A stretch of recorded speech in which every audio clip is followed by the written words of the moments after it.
L'information en tant que matière première de l'informatique est ce qui est traité, transformé, créé, copié, généré, manœuvré, manipulé, conservé, communiqué par les systèmes informatiques.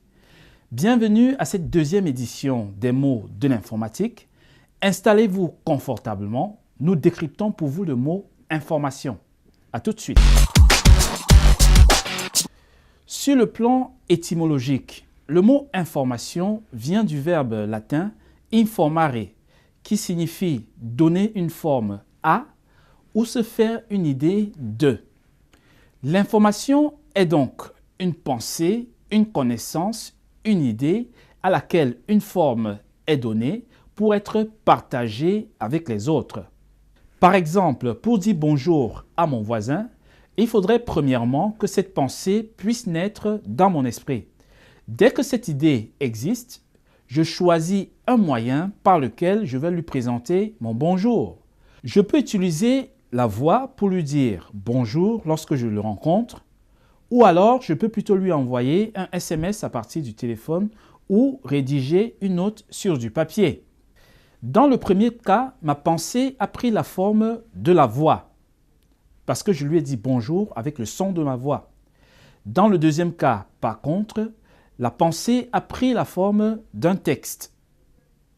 Ceci nous introduit dans les formes que peuvent prendre une information. La forme d'une information dépend de l'objet utilisé pour communiquer, transmettre cette information. Lorsque l'objet utilisé pour communiquer une information est la voix ou tout autre objet produisant du son, il s'agit d'une information audio ou alors sonore. Par contre, une information transmise au moyen d'une image ou d'une photo sera considérée comme étant une information visuelle. Par exemple, lorsque le feu de signalisation à un carrefour est rouge, c'est une information visuelle qui demande aux usagers de s'arrêter.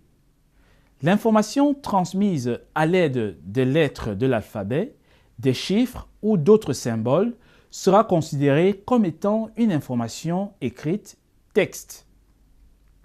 Une lettre, par exemple, ou un papier de journal sont des informations écrites. Une information transmise en associant le son et des images animées sera considérée comme étant une information audiovisuelle. Toutes ces formes permettent de matérialiser une information, c'est-à-dire donner un corps à une pensée, à une idée, à une connaissance, à un savoir. Retenons pour conclure qu'une information est une forme donnée à une pensée, à une idée, pour être communiquée, partagée avec d'autres personnes.